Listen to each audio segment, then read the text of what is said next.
Story kicks off at Covington High, where our cynical, pop culture-obsessed protagonist Mara, let's call her the sarcastic survivor, is trying to survive another mind-numbing lecture. She drops her pencil, reaches down to grab it, and in that split second, the quiet girl sitting in front of her straight up detonates. Not a bomb, not a grenade. Her body simply gives up on physics and pops like an overfilled water balloon. Now, normally, movies spend 45 minutes setting up toxic chemicals or alien viruses.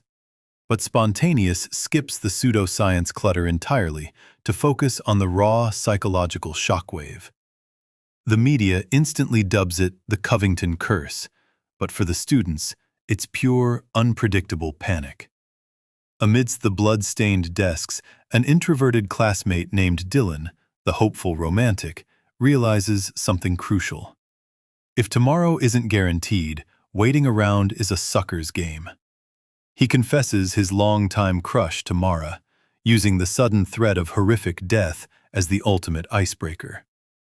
Just as they start finding comfort in each other, the movie reminds us it isn't a typical rom-com. During a packed Friday night football game, a varsity player combusts right on the field. The message is clear. No one is safe, and the clock is ticking loud.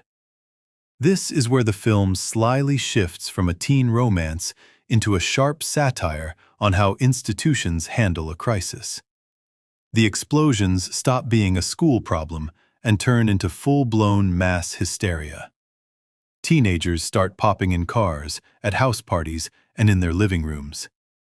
After watching two local drug dealers go up in flames inside a parked car, Mara stumbles into the woods, covered in blood, only to be swarmed by federal agents clad in full hazmat gear. Enter the government, led by the stern, clipboard-wielding Agent Rossetti. Let's call her Captain Protocol. The entire senior class is dragged off to a high-security quarantine facility, locked inside sterile glass boxes. Here's where the story gets brilliantly frustrating.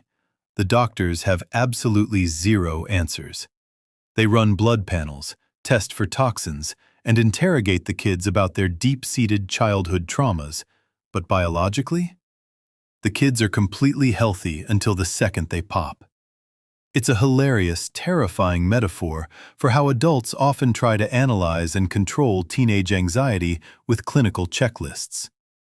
Group therapy sessions turn into literal hazard zones as kids randomly detonates in their sleep, at lunch tables, and mid-sentence, painting the sterile white walls red. The facility doesn't feel like a hospital. It feels like a waiting room for the end of the world. Desperate to stop a nationwide panic, the government unleashes its magic bullet, a blue pill nicknamed the snooze button. It's designed to stabilize the kids' internal chemistry, and miraculously, it seems to work. The explosions halt, and the kids are released back into the wild to try and act like normal teenagers again.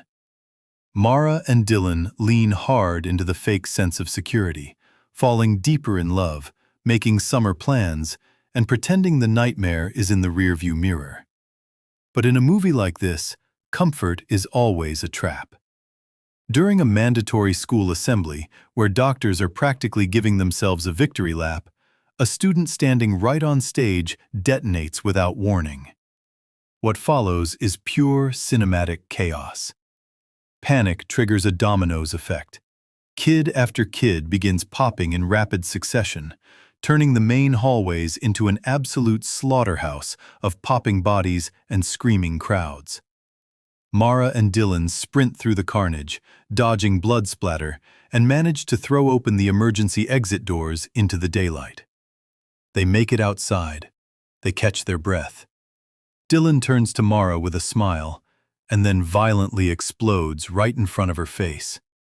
Shrapnel hits Mara in the head, knocking her out, leaving her drenched in the blood of the boy who gave her hope. Mara wakes up in a hospital room, not just physically scarred, but completely shattered inside. Survivor's guilt sets in hard. She throws her pills away, drowns her grief in alcohol, and pushes everyone away. eventually collapsing onto Dylan's grave, practically begging the universe to let her be next. But the film lands its most powerful thematic punch in a quiet conversation with Dylan's mother. Instead of offering empty platitudes, his mom gives Mara a dose of raw reality. Life is inherently chaotic, brutal, and unfair.